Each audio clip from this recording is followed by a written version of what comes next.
good there. Awesome. Okay, can everyone hear me? Coming on. Okay, so I am so pumped tonight to have two incredible product leaders here in New York City with us, who are at two of the fastest and perhaps most beloved software companies, Ramp and Figma. We do have these snazzy kind of podcast mics that we're testing out.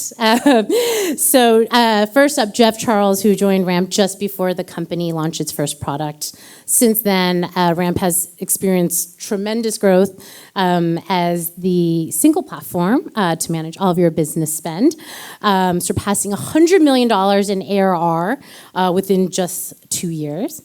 And next up, Mihika Kapoor, who is a product lead at Figma, where she was on the early team of FigJam and founding PM on Figma Slides, which just launched in June. So huge congrats. And Figma now has over 4 million users as a go-to platform for design and more. I have watched about 10 hours worth of their videos, and so I might veer into some really creepy personal fun facts. Geoff, for example, is running the marathon this Sunday. How many other folks are running the marathon? Yes. And so a few themes that I really want to make sure everyone gets from our talk tonight is this. So we'll cover lots of product tactics, lots of hopefully useful tips for you all to take back to your teams tomorrow. But really what I want to share is two things. One is you are not alone. So whatever challenges you are going through right now with your teams, others also have and are going through. And lastly, I just think it's so important that even with the brightest and most successful companies, there have been hard times. And so thank you in advance to Geoff and Mihika for keeping it super real with us. And I'm going to kick off, honestly, with just a few questions. I'm going to let you all rip with Q&A after. So just to get us a sense of the room, how many PMs are in the house? All right, clap it up. Founders. Honestly, everyone is a founder, right? In one way, shape, or form. How many early stage, seed stage companies? Seed, Series A, Series B, C, beyond, pre-seed. Actually, I meant to call it pre-seed. Okay, awesome. So we have the whole spectrum. So what I'd love to start with, because I actually think this is a thing that I don't know if most people know, which is the real founding stories of both Ramp and Figma, right? Obviously, both really similar. There's so much user love around your products. It's like almost rabid. And then, of course, your insane growth and just how you've both built really generational companies. But I want to remind people that, it was maybe not so obvious when Ramp and Figma started that they would be who they are today, right? In Figma in 2012, this was back when there was still Sketch, right? It was like 70% of people, designers using Sketch. InVision was still a huge player. And then Ramp, you started in 2019. There was Brex, of course. There were so many other cards. So it sounds like there were two different approaches, which we'll dig into. Ramp, your product velocity has been insane. We'll go into that.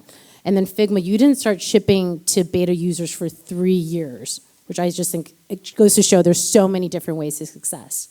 So Geoff, to kick us off, right? You joined Ramp when you were a pre-product market fit company, a team of only 10 people. What were you pitched by the founders to join versus what is it like today? What's up, everyone? Really good to see awesome PMs in the New York community. Being pitched. I mean, you're right. Why join a company in such a crowded space? I was looking for three things. One, New York City, baby, 100%. Needed to move from the West Coast. Two is like a huge addressable market. You have to have that, right? And you look at corporate card payments. Even you combine all the new folks, like we're less than 10% of the market share, right? So there's a massive market share ahead. And third is the philosophy of the company, which is about building incredible products first and monetizing second and finding the commercial second. So those three things kind of brought me to Ramp, and that was the pitch. And originally, I don't know if there's PMs out there, but my first role was PM. Like I was like, what's my title? It's like, your title is PM. Do PM things. And then if you do PM things, then good things will happen for Ramp. And if good things happen for Ramp, good things will happen for you. And I think it's kind of the culture that we've kind of continued as Ramp scaled is, start with the work and success will follow from there.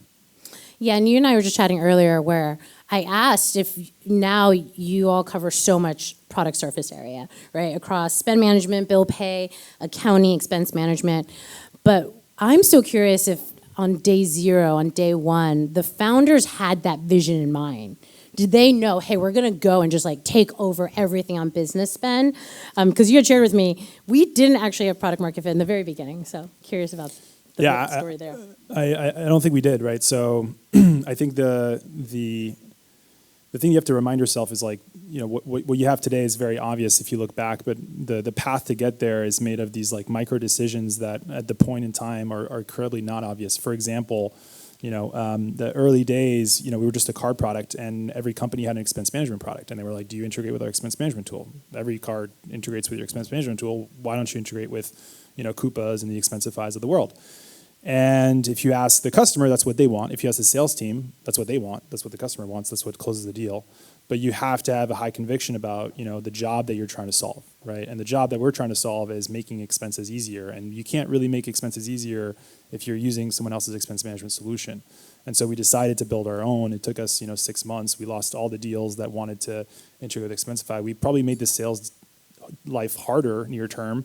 But, you know, 6 months later, 12 months later, we started winning deals. And you look at the valuation of Expensify now, it kind of tells a clear story. So these things are not obvious, and you have to have high conviction and also alignment. You have to say, hey, we're going to lose these deals. Here's the ICP that we won't lose, or here's how to position this product now until we have these features.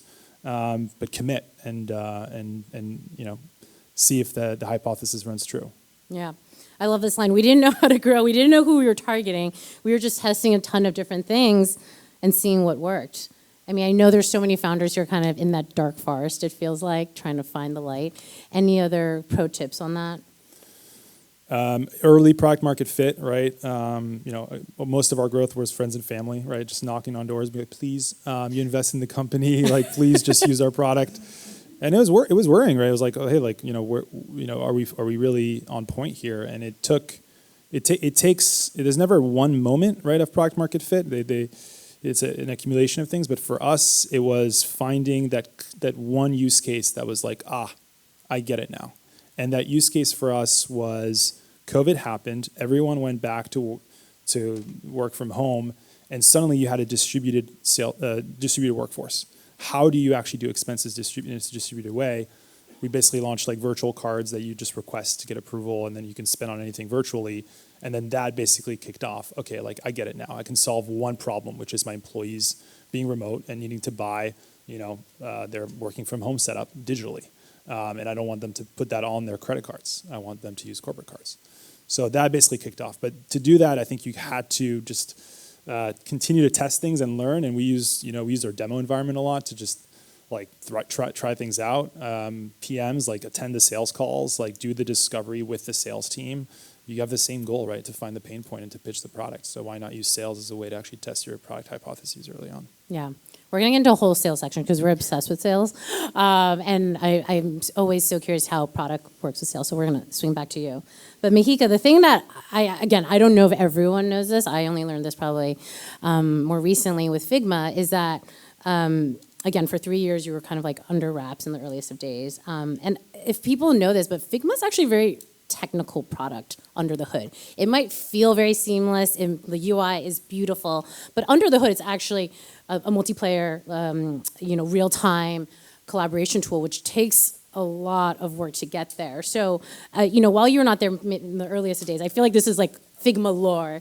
If you can share some of the learnings from that time and since then. Yeah, definitely. So, I think when Figma was founded, I was in high school. But Figma is sort of referred to as like the 10-year overnight success. Mm-hmm. In the earliest days, it was founded by Dylan and Evan was actually Dylan's TA in college. That's how they met. And it was very much, to your point, a company that was really motivated or that was able to be kicked off due to a technical innovation, which was the launch of WebGL. And what people don't know is that Figma is actually like under the hood, really similar to a lot of gaming engines because those are the products that had kind of like these very sophisticated multiplayer capabilities, et cetera. And I think that it's really funny because way back when, Dylan would sort of pitch that the vision for Figma was to take things from imagination to reality. And I think the feedback was, hey, we have no idea what you mean by that. What does like, that actually mean? What are you talking about? Like, no, we probably don't want to invest. And like, you need to focus. You sound, like we don't know what this means. And that's how Figma kind of narrowed in on what is currently our mission, which is to make design accessible to all. And that became this like very concrete sort of rallying thing. We went and, I say we, I wasn't there, went and approached that like multiplayer design tool.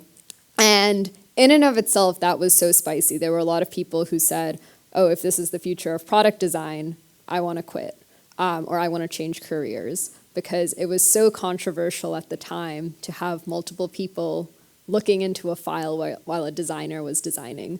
Designers kind of thought about their sketch files as this like holy space that if their CEO was in there, terrible. If their PM was in there, awful, right? Like they wanted their space.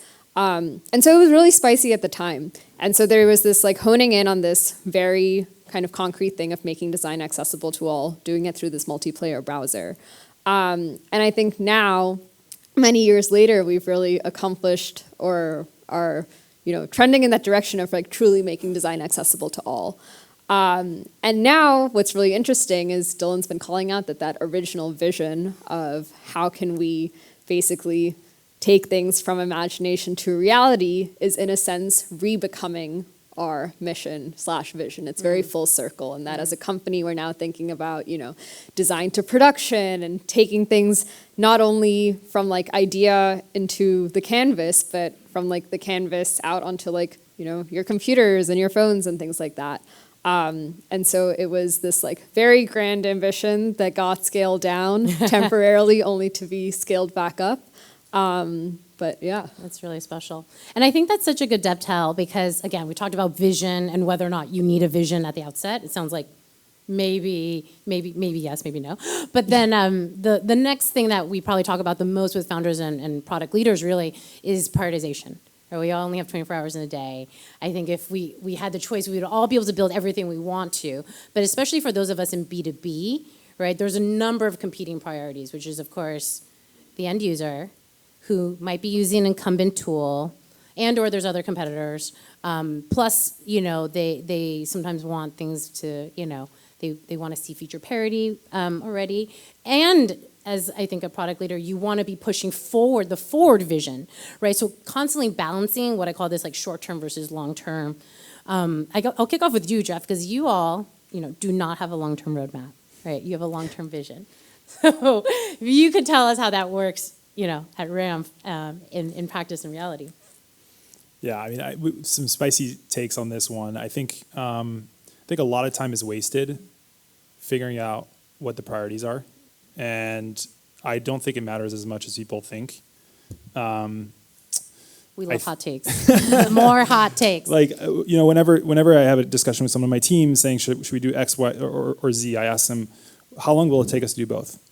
And you just make it sequentially. And so what we're discussing is a few weeks, a few months. And so however many minutes we're talking about this is minutes that we're not going to get both those things done at the same time or like sequentially, right? And so just make sure that like you're not spending more time prioritizing than doing the work, and that the time you spend prioritizing is proportional to the impact it might actually have on the actual end sequence, right? Don't spend 2 hours prioritizing something that takes 30 minutes to do. And I think I see that a lot with like product management, writing tickets on bugs that like, no, it's like, just like engineers, just fix this bug, like let's move on. And so I think we should just have a culture of focusing on the things you have the highest conviction on and just working on that. That might be just a little bit chaotic, but that's just a little bit of how we do. So I spend a lot less time on priority and more on like strategic trade-offs, right? Like talk to me about like the segmentation. Talk to me about technology investments that we're making. Talk to me about the different like major trade-offs we're making on distribution, but like the features themselves. Just whatever you think you have the highest conviction on. back to the point on like vision versus roadmap, I think people get a lot of these things confused, like vision, roadmap, and strategy. Those are three very different things, and I think like oftentimes people don't separate them out. I have three different documents for those three things, right? Vision is like the world that you're building towards, the world that you want to see. Your roadmap is how you're going to get there, and your strategy is why you think that vision and that roadmap will actually make you win in the market. And I think that for Ramp, we have a vision. It's ultimately to make companies more efficient. It's to make work meaningful. It's to remove manual work within companies. A ramp is an invention that is an efficient invention, right? Our roadmap is probably 6 months. I don't really know what we're going to do post 6 months because we're locked and focused on just what we need to execute in the 6 months. And the strategy I think is more baked out. I think if we execute on the roadmap, then we'll do X, Y, Z after that. Yeah, I love what you said. The roadmap is only defined for the next 6 months. Why? 1, because we're bad at predicting the future. Things change so fast. 2, as we build, we learn and change our minds. And then 3, so the best thing that you can do is build and learn versus plan. And then I actually pulled this up. I think this is from you.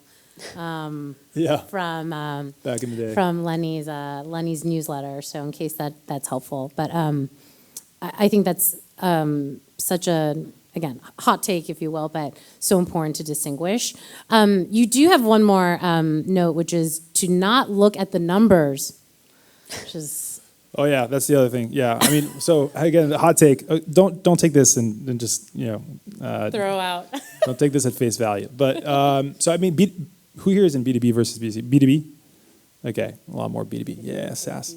Okay, you can't apply B2C frameworks to B2B. You just can't. Like throw all that out the window. And like especially if you hire PMs or if you come from B2C and you go to B2B, like the number one thing I get from new hires is like, where's the data science team?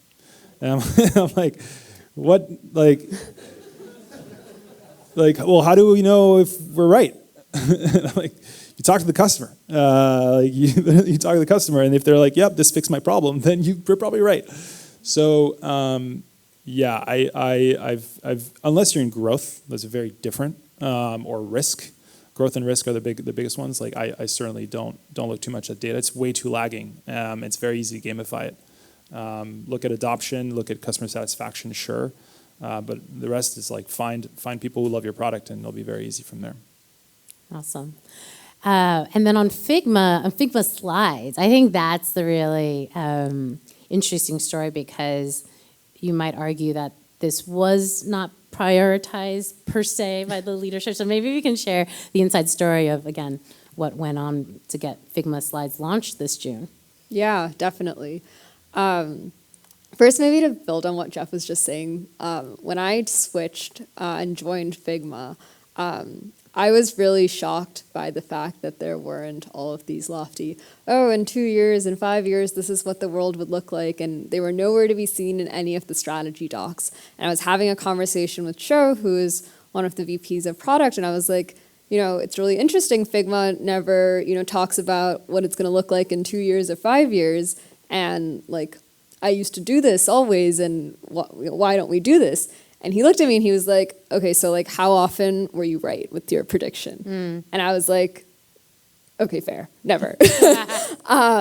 And I think that there's just this semblance of, if something is so important, like why is it 2 years from now? Why isn't it now? And so like, if you truly believe something's important, like great, do it. If not, like, why are you talking about it? It's kind of a hypothetical at that point. But in terms of how Figma Slides came to be and like why I personally felt like that was a now thing, it actually came out of a lot of conversations with customers. And so what happened was, people always ask me, oh, what's it like, building Figma inside of Figma? Is that weird? Is that trippy, et cetera? And when I joined the company, like we used Figma so normally compared to probably how all of you use Figma. But we used FigJam, which is our digital whiteboard, like absolutely on steroids. Not only did we use it for our brainstorms and retros, we used it for our product reviews and our all hands and our team kickoffs and all of these like absolutely like out there use cases that you would never think to use a whiteboard for. We were like living and breathing this product. And the reason that we were so addicted to this format was because it became so effective to have not just like one live conversation, but like 20 asynchronous conversations in the stickies at the same time. And so I would go and I would chat with other folks in tech and I would try and evangelize this way of working. I would be like, we do everything in FigJam and you should do everything in FigJam too. And they would be like, okay, I like that for you, maybe not for me. And I basically learned that when people are presenting, there is this sense of like polish that they crave when you're sharing to like, especially when you're sharing things upwards and when you're sharing things outwards. And so that's when I kind of narrowed in on this thing of it would be really cool if we built a slides tool that effectively had the visual control of Figma and the interactive feedback mechanisms of FigJam. And I was like super bullish on this idea, tracked down some number in some prototyping deck somewhere that showed that over 3.5 million decks had been made inside of Figma Slides in the last year, so people were basically hacking our product that was not meant for slide building and using it for that purpose. So I was like, okay, we have the research, we also have the data. And in my mind, it was like a no-brainer that this should be something that was like a now investment. And I would go and I would pitch this to senior leadership, and they would be like, oh, maybe at some point in the future we'll build it, but like we don't really think that this is a now thing. And so what I did and how it ultimately like got off the ground was through a hackathon. And I went around the New York office and I was like pitching designers, pitching engineers, like, oh, you should really work on this. I think it'll be huge. Eventually convinced a bunch of people, and we built a prototype in a week, and the company kind of like went wild. And I think that kind of making that idea bigger than myself and getting not just like me excited, but the entire company really like demanding this thing, which we internally called Slides, really helped that take off. But yeah, many winding roads after that as well. And, to your point, it was never really a priority, even, when it was going out the door this year. And so I think it's just like important to build in the things that you have conviction in. And sometimes being out of the leadership limelight is actually a blessing because it allows you to just kind of like focus and work. Yeah, again, I think hearing that, you've gotten told no a bunch actually, right? And then you kept pushing forward. I think that's it's such a great reminder to anyone, especially if you're working within a company on how to launch something new. I think one of the things I'd love to circle back on, and I'm curious if this was something you two face, is in B2B, the reality is there are other competitors, right? And that you're often either trying to displace. And so there is this concept of, oh my gosh, we need to just get to this feature and check this box because so-and-so also has it, and we can't win this deal. And you hear that a lot from salespeople, right? Who are like, we can't win this deal unless we get this done. So I'm so curious for both of your products. I mean, you're kind of in rarefied air, but do you face that when you guys are in enterprise kind of discussions or competitive accounts? Yes.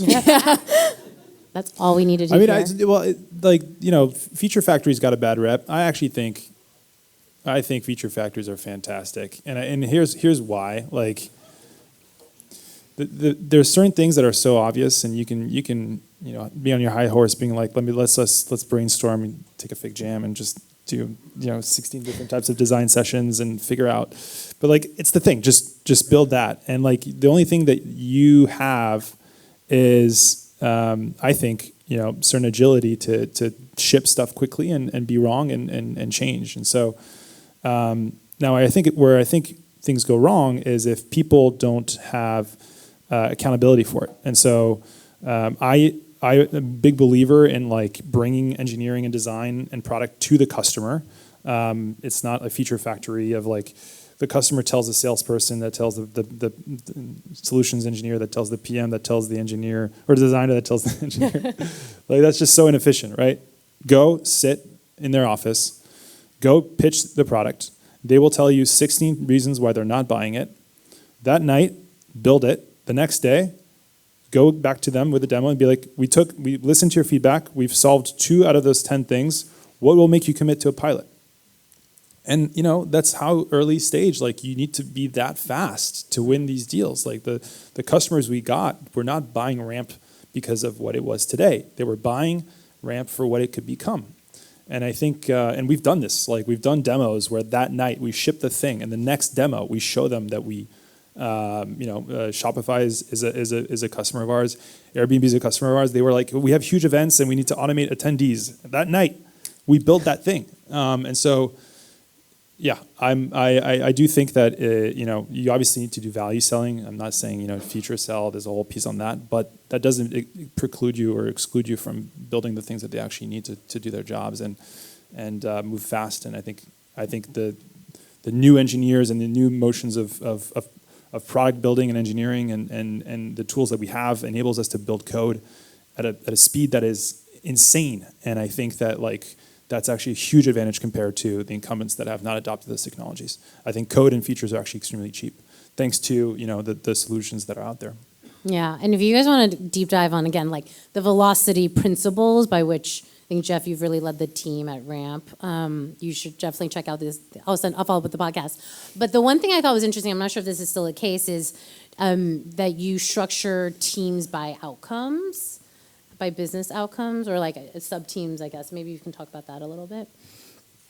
Yeah, there's a lot of different ways of doing org design. I would say one of the things that people tell us that's surprising at Ramp is how far we take it, where you will probably spend a lot less time with your manager and a lot more time with the team that you work with that is extremely cross-functional, right? So product engineering, design, data, and you have a 30-minute weekly with your manager, and that's it. Then most of the time you're actually accountable to your peers a lot more than accountable to your manager, and I think that's amazing. So yeah, we organize pods on outcomes.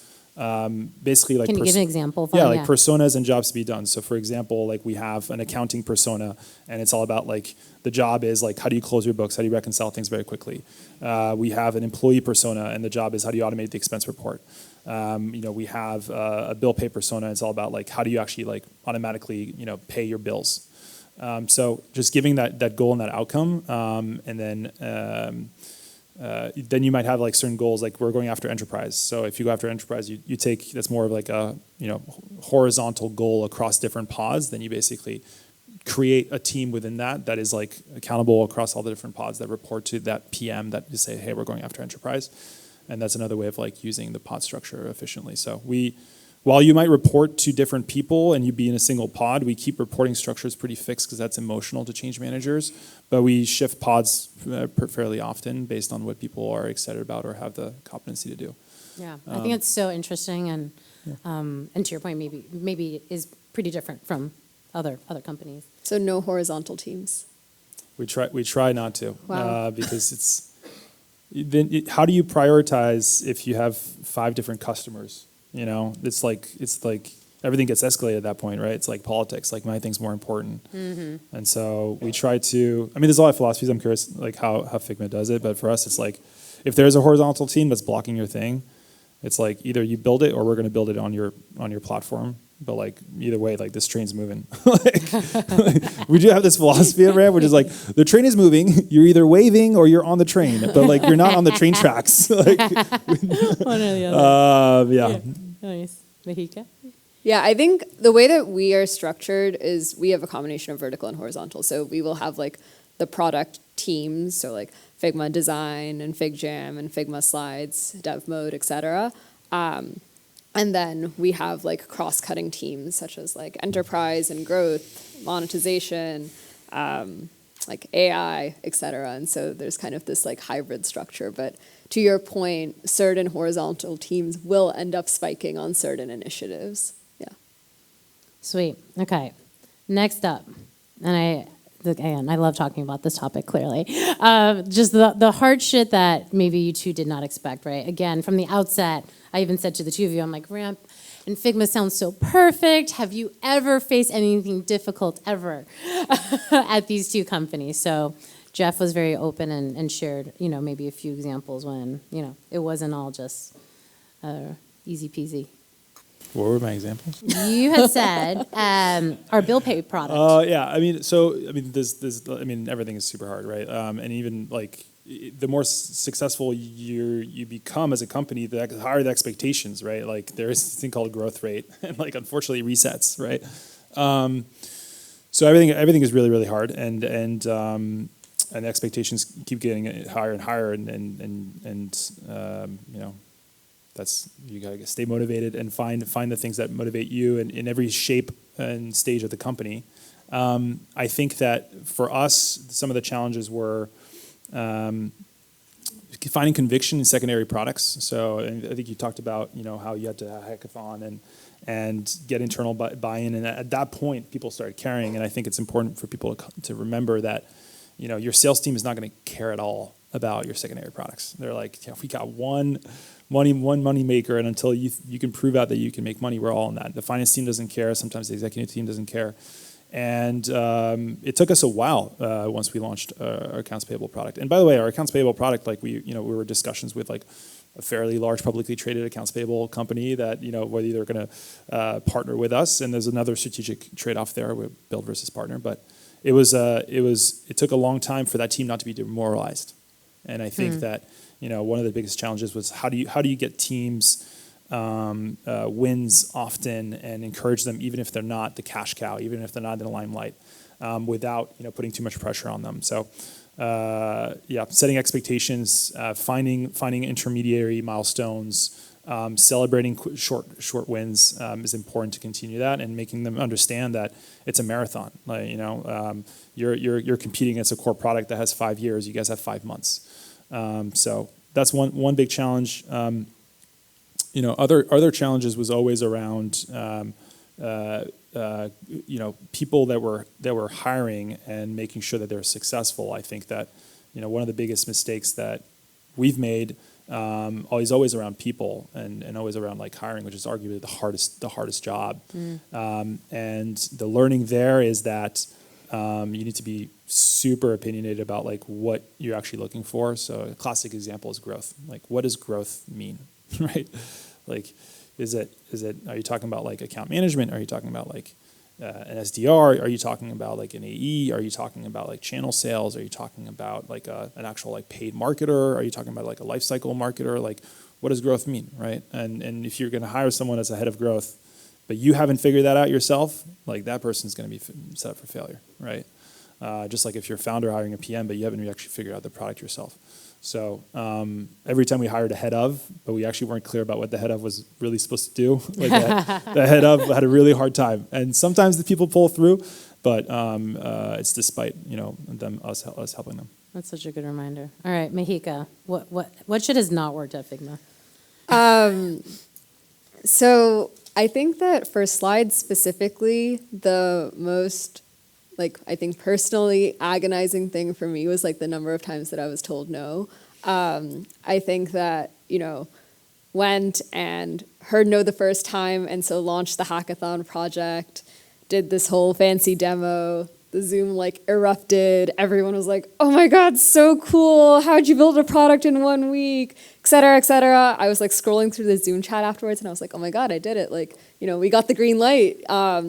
And then afterwards I was like, hey, you know, Yuki, Dylan, are we good to like move forward here? And they were like, no. Like, building a hackathon project doesn't mean that you can like spin up a new product line. Like, what? And I was like, okay, fair, you know, let's do a product review. And then we did this product review and I was like, here's all the reasons that we're better than this competitor. Here's all the reasons that we're better than this competitor, so on and so forth. Like, okay, now can we go forward? And again, it was like, no. And Dylan kind of had this perspective, speaking about vision, was like, you know, if you're going to take on a space, it can't just be because you think you can like outdo, you know, your competitors in certain ways. You want to ideally have a perspective on, if you are successful, like, how does the world change? Like, what is the dent that you're making? And so we kicked off a vision sprint. We did like a 1-month vision sprint, put together a product review where it's told, okay, this is the best product review we've ever seen, but like, still not a green light. Like, you can spin up a pod, but, you know, not an official green light. It's like, okay. Then it's like, going into this year, we had 3 company priorities. I thought it was guaranteed that slides would be one of them. It wasn't one of them. And so it's like, how do you keep on hearing no, but still have the resilience to like charge forward? And more importantly, speaking about team, how do you keep your team motivated when you're going through all of this?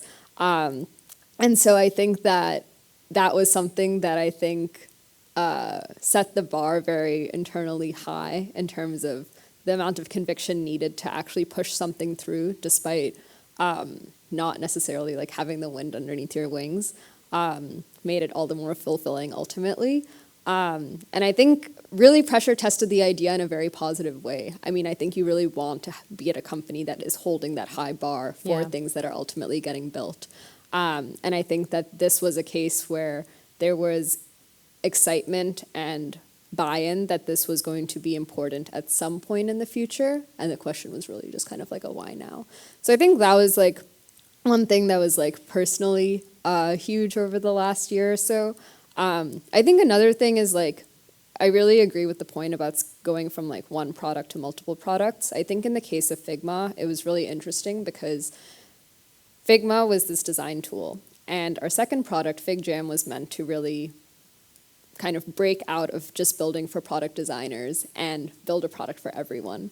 And yet, when we launched, people kind of latched on to what they knew about Figma, which is that Figma builds for designers, and they kind of thought, oh, FigJam is this whiteboard for designers.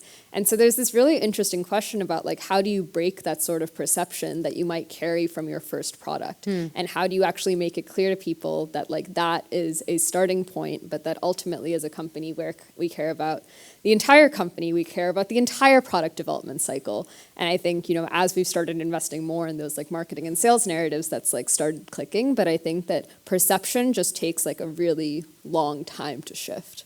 Yeah.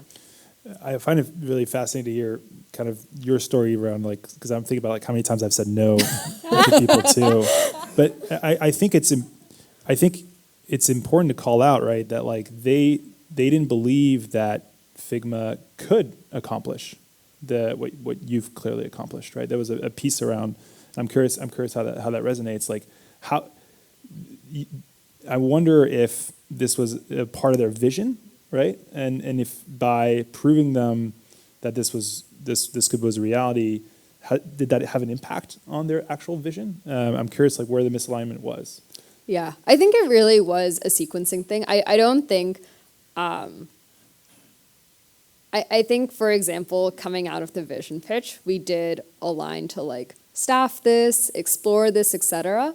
I think that it basically came down to because we have, I guess, the structure of like both vertical teams as well as horizontal teams. All the horizontal teams are like, why do we have 5 priorities? Who do we support? Like, what does this mean? You know? And so like, in order to ensure that all the resources around the company are surging towards the things that are deemed at any point in time most important, you want to kind of create that level of clarity.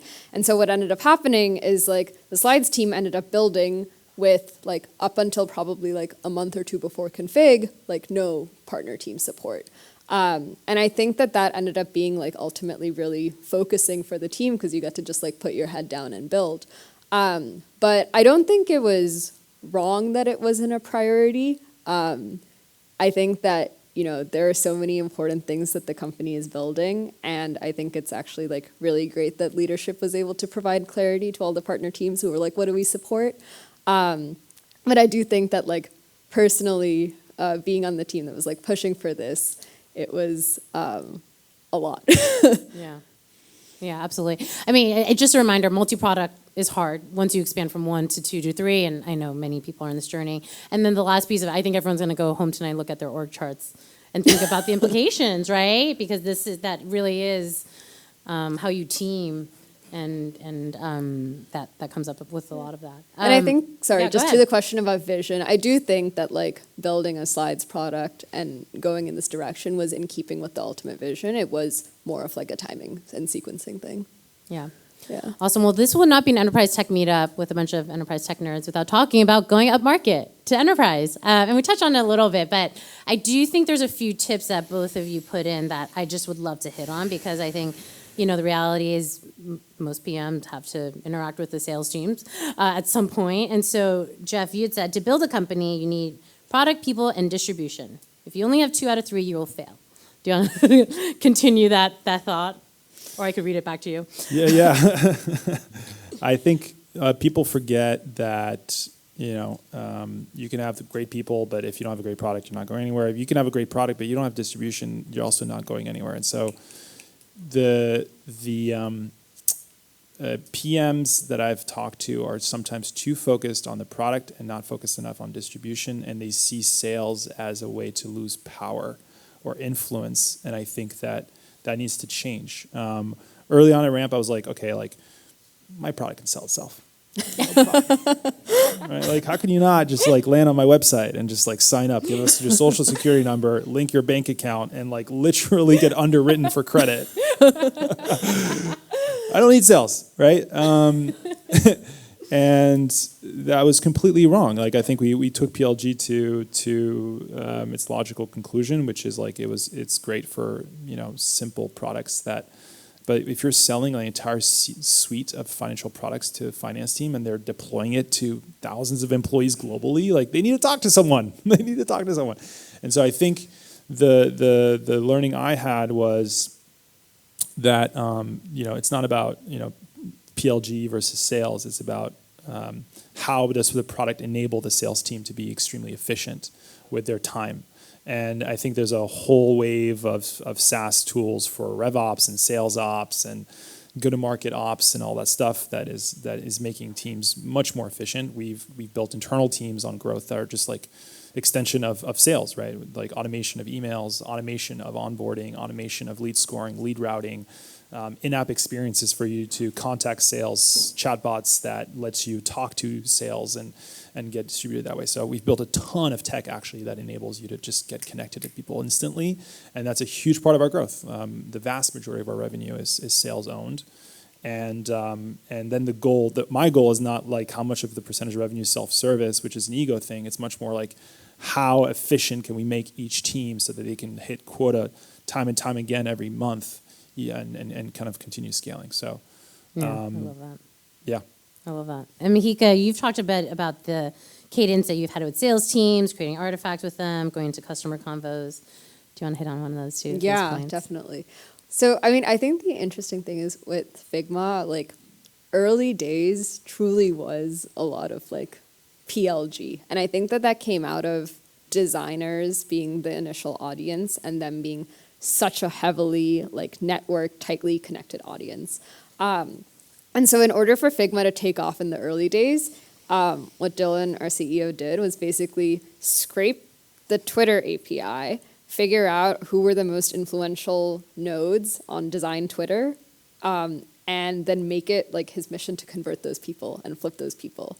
And it worked. Like design Twitter and Figma kind of like grew up together. And I think to this day, like a lot of what we engage in on the sales front is like basically inbound. I think, however, like at the same time, you really want to ensure that there is a constant loop between like product and sales, because anything that the sales team is hearing will be like one of the most valuable inputs that you can have into your product roadmap. Like you want to ensure that, as Geoff was saying, like as soon as you hear something is a problem for your customers, that has a place on your roadmap.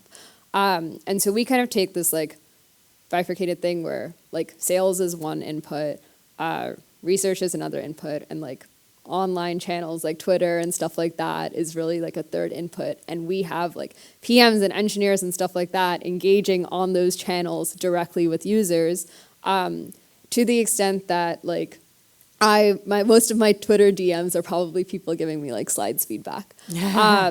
And I think that at the same time, you really want to build a relationship with the sales team, because I think when you're getting so much feedback from other sources, when you're going out and doing research, getting data, et cetera, it's so easy to kind of think that like, oh, that's sales' problems, and like they will do the triaging and things like that.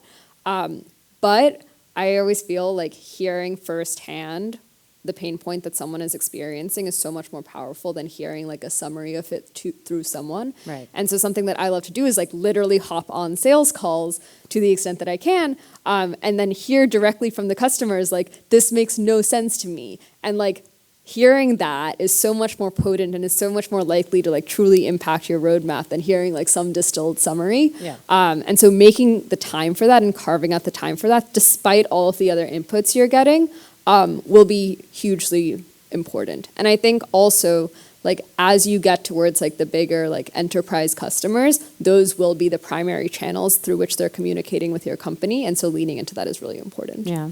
One more tip is the best salesperson is the busiest often, and so gives the least amount of feedback. So just find. No, Yes, I'm serious. it's true. Like just find the best salesperson and just make that person your best friend. Yeah. Like you will learn a ton.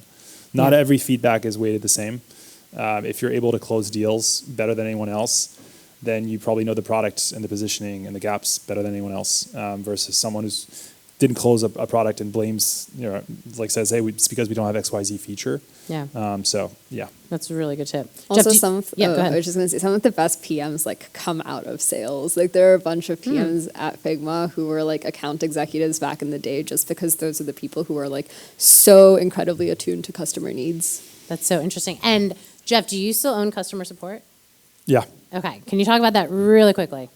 Early days, I was doing support. I mean, there was no support team, and it was, the goal was like, hey, like, how do I get feedback from customers? Just answer support tickets. We had a rotation amongst different leaders of the company. Some people took weekends, et cetera. We didn't have that many support tickets. In fact, sometimes when a support ticket came in, we were like, woo, like, it's like They're talking to us. Oh my God. Using us. You want my lemonade? But at some point, we had to hire people, and it was just about like, okay, what kind of organization do you want to build? Like, where do we fit this organization? Like, we have a revenue team and a tech team. Like, where does ops fit? And there's a discussion around like, do you put them in a revenue business or a tech business? And we're like, well, we want to apply technology to this problem, and we also want to hold PMs accountable to the support tickets that are created, which ultimately no one wants to write a support ticket, right? So it's a failure of the product to have a support ticket. So we grew it within the product organization, and we have a ritual of basically like doing support like one day every month, like the entire team just does support tickets, and it's a great way to just like be humbled. Yeah, absolutely.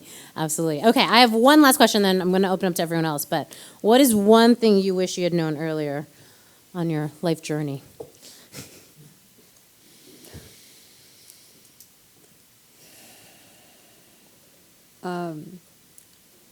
I think that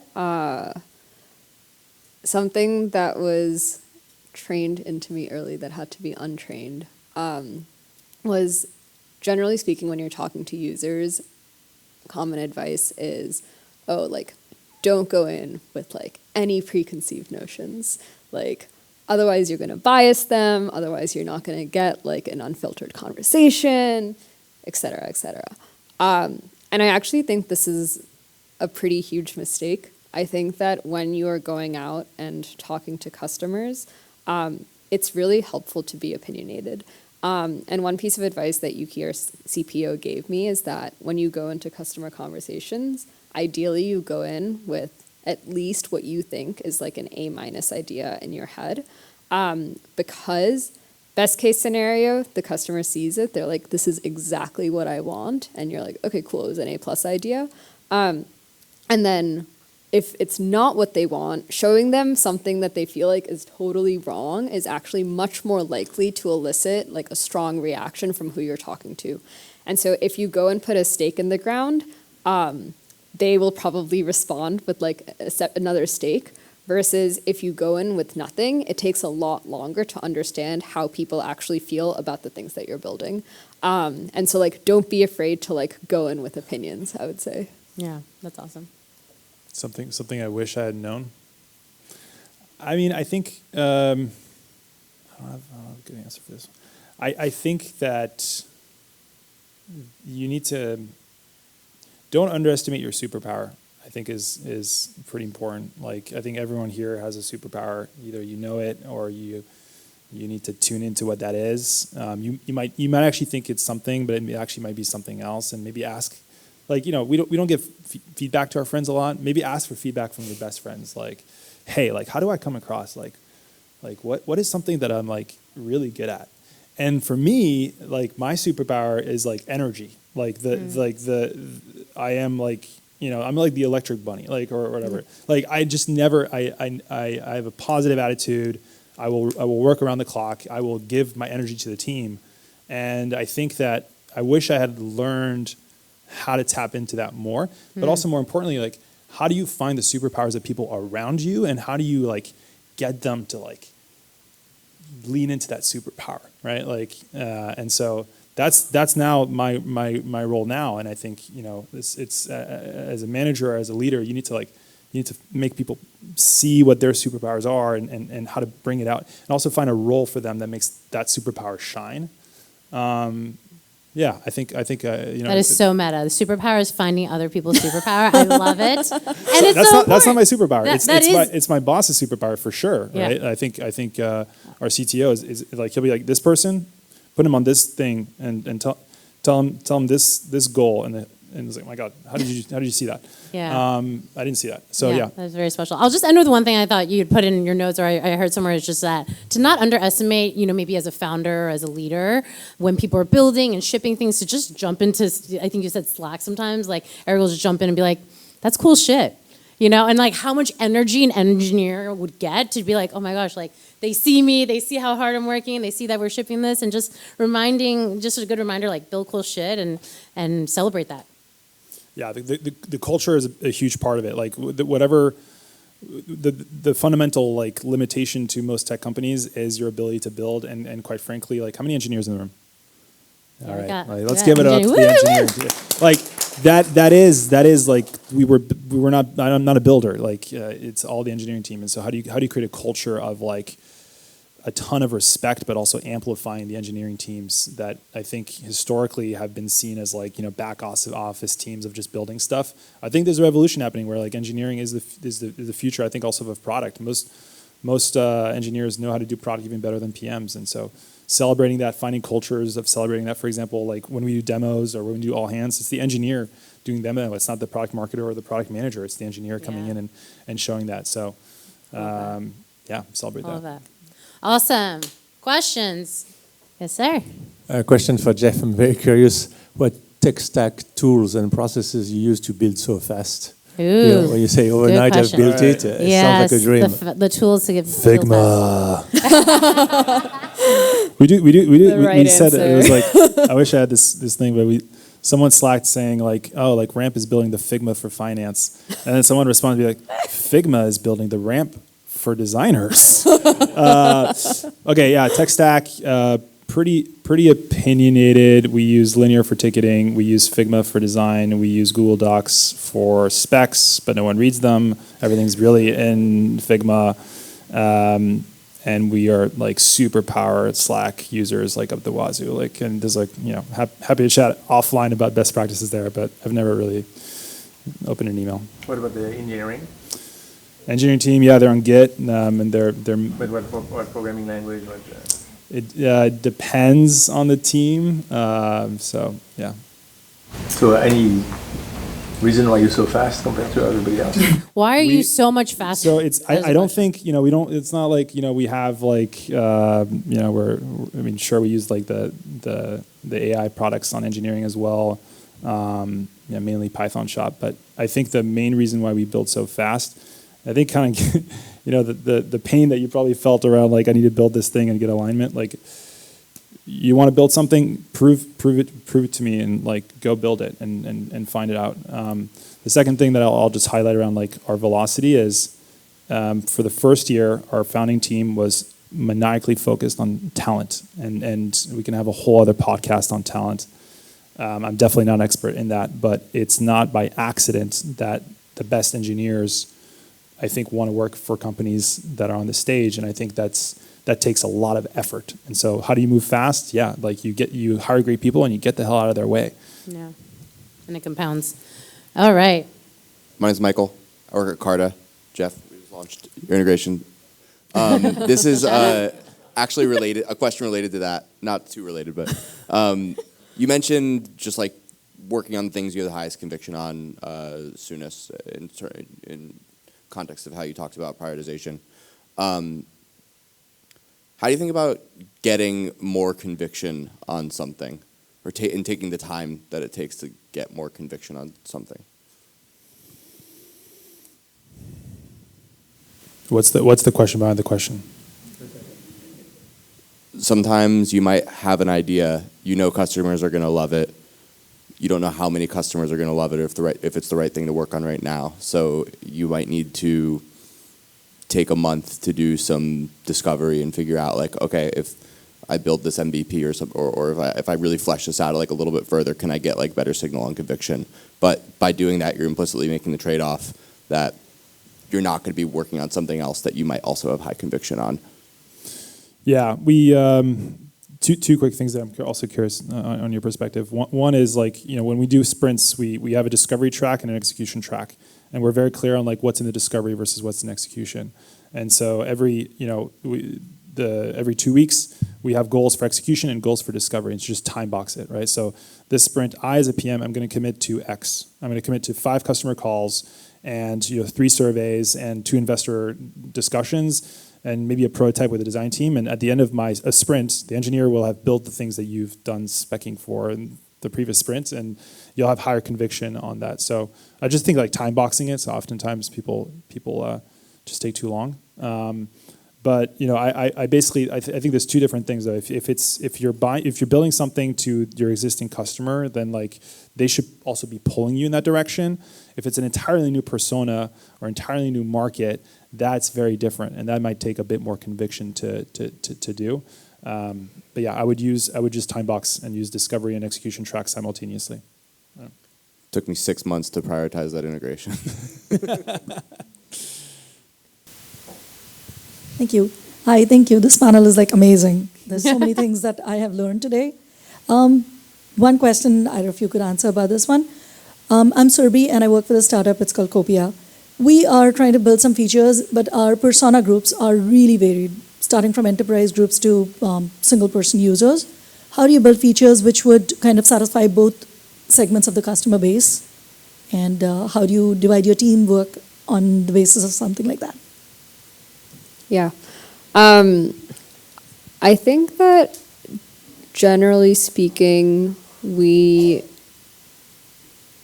I think that a lot of our features, we actually end up shipping kind of cross tiers. And then what we end up doing is deciding like from a usage perspective, like to what extent it makes sense to use each in each tier. So like, for example, Figma has a freemium model. Anyone can come in and make 3 files, right? That doesn't mean they can come in and make unlimited files, but we give them a taste. And so at every tier, we kind of show the promise of the platform and the promise of like what comes if you were to, for example, get to the next tier. But I think that generally speaking, we do like to launch features holistically.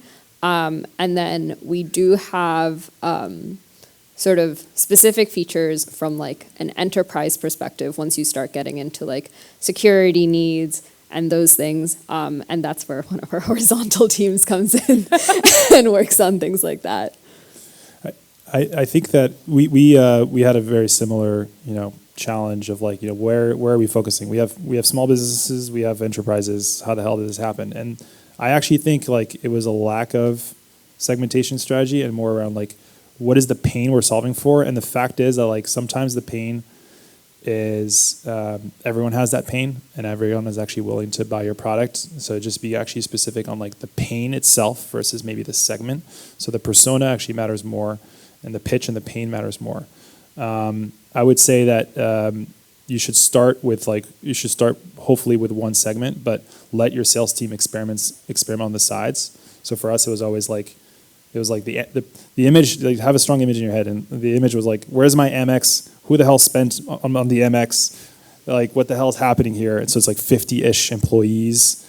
It started there, but like, it's crazy. Like when we thought it was 50 employees, but 10,000 small businesses showed up, and then enterprises started knocking on the door saying like we also have this pain. So start focused, but let the sales team distribute, but have a clear view of who you're building for, and don't be scared if other people actually are adopting it. Super helpful. Hi, Mihika. Hi, Geoff. I'm Joe. I work at Hex on product. I'm also a happy Ramp and Figma user. Yeah. And one thing that strikes me about both of the products is the consistency of the design and how intuitive the products feel, even when you're coming to an experience for the first time. And when I hear you guys talk about velocity of shipping features, I'm curious, what are your best practices, rituals, accountability teams for maintaining design quality as you ship very quickly? Ours is basically just that we dog food our products religiously. So normally anything that we build will sit on staging for like months before it goes out the door. And so this was really interesting to me because before I worked at Meta, and everything there normally had like 2 weeks of dog fooding to make sure that there wasn't a bug and then out the door. But Figma is interesting, and FigJam and Figma Slides is because once people get into the product, you're not moving them through a funnel. You're like getting them into flow, basically, right? And so the feel of something matters so much. And so we have this like unsaid policy of things baking on staging for many, many months. What that means is that stuff is launched to staging way before it's like baked. It's like things that are barely working are shipped to staging. That ensures that you get feedback on it like as soon as possible. And there's this like company culture of recognizing that things are going to go out before they're like ready, and that it's like the collective feedback that'll get it ready.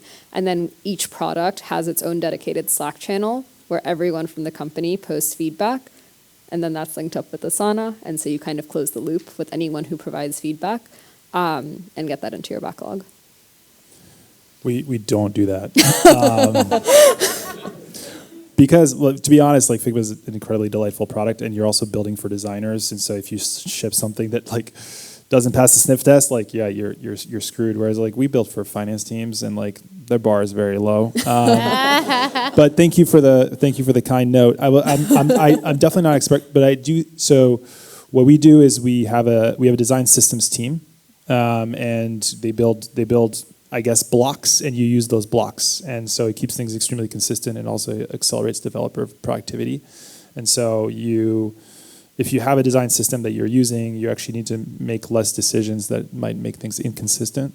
I think only recently have we started really like pulling the bar of user experience because we have so many customers that have such a high expectation. But I would say early on, like, ship dog food, but ship as well, and move as quickly as you can. But yeah, design systems make a lot of sense, and highly encourage figuring out how to close the loop between design and deployment as quickly as possible. There's a lot of technology out there that enables you to do that, and I'm sure Mihika can talk to you about that. Hi, question for both of you. So you both have talked about vision. If you were to put all of your words down on a particular vision, how often are you doing it, and what would you put down? About the companies where how often are you basically making a vision document, and what does that look like? So no one reads docs. Google Docs tells you. People love visuals. That's why So we have a company kickoff once a year where we talk about our vision, and that's where I think we have an opportunity to reset. And it's super humbling to look back a year, and say like, wow, like we accomplished a lot of these things already. But yeah, I would say like yearly. But what's really important is as you get bigger, like have your teams define their vision. You then can figure out the disconnects and discrepancies, or steal some of that vision into the holistic vision. But I would say, each PM should be really thinking about that on a yearly basis. And I think a year cadence is a pretty good set to say, hey, like what does the world look like at the end of next year, and how do we build towards that? So that's one of that. But I would definitely use my tip here is like make product engineering design work together, not just the PM, and use visual language. Don't use words. The best visions are just like, I think, Figma Slides. Yeah. Took the words right out of my mouth.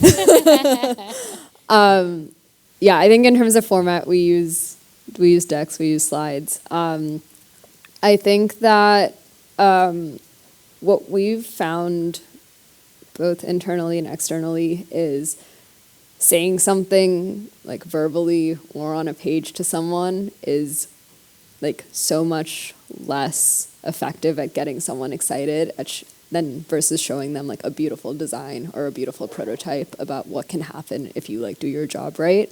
And so just like heavily leaning into that is key. Agree with the PDE, and I would probably add research to that as well.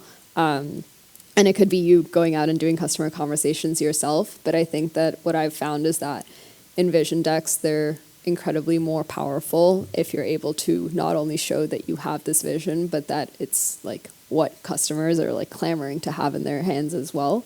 And so really leaning into that is good. And I think in terms of cadence, we don't really have a set cadence. I think it's like, actually the Figma Slides vision deck kicked off a bunch of other vision decks in the company. But I think that like between 1 and 3 years works based on like how far reaching the vision is, and you probably need to alter it along the way. But ideally a vision deck is something that you put a lot of energy into up front and then don't need to touch, because it becomes this like long-lasting artifact that you just keep pointing people to when they ask, you know, what you're building towards. Yeah, as you guys mentioned, velocity is super important, and both of you work on platform teams, so the features you ship, you're kind of shipping for everyone who's using your platform. Part of like shipping features is also supporting it and making sure that like it's long-lasting. So how do you balance velocity with like shipping features that you know you want to support long-term as well? As in how to make sure that you're not taking shortcuts just to get something out the door. Yeah. It's a good question. I think that we will, generally speaking, run alphas leading up to like any significant product launches. And I think we are able to, in those cases, prioritize getting things out the door while building time to refine for building like the real way for like an actual launch. But I think that this really comes down to like one-way doors, two-way doors. If something's a two-way doors, you should never be scared to like let it get out into the world, and then just like minimize your one-way doors. Yeah, I mean, so the cost of maintaining a feature, right? Like you break it down, it's the support costs, the engineering costs, and you kind of have to have the engineering team accountable for it. So what we basically have is no matter which team you're on, there's a pod contract with the rest of the company, and that contract is the support tickets divided by active user, so your operational burden, the escalation rate, so the number of bugs that have come up from customers that we need to fix. So that's your stability, the speed of your actual like how much impact are you having on the database, and just like shared systems. Obviously, you're also looking at like, is sales selling this? Is it actually driving value? What's the adoption rate, and the total like impact of these features? And based on that, like you have a conversation, right? So teams basically need to have that commitment and that contract with the rest of the team, and we report on that constantly on these things. So yeah, it's important to just make sure you have a clear contract, that every team is equal across these metrics, and you as a leader need to oversee these things and say, hey, like you can't ship new features. You know, the support burden is way too high, escalation rate's way too high, or sales is not selling the thing that you've built. We also have approximately like 20% of the roadmap dedicated to quality. So you will always want to like set aside time for that, and then it can either be like 20% of the team full-time or just 20% of everyone part-time. Thank you so much. All the talk was so insightful today. I'm the founding designer and PM at Tenor. Nice. So we are in the growing stage right now. We just raised our Series B, so we're hiring a lot more PM, joining the team. When the team is so small, just the CPO, the co-founder, and I, as the whole product team, it's very easy to establish alignment, and because there's not many voices in the room. But how do you make sure like the product org, when you have so many layers and so many verticals, can even reach alignment on the overall vision that we're building into? And also, how does decision-making power got us assigned? Like, for example, when we are reviewing a new release of a feature, does the CEO also has a say of shutting this down, or how do you balance the power in that situation? Well, how much time do we have? We got a whole nother meetup right now. We're starting again.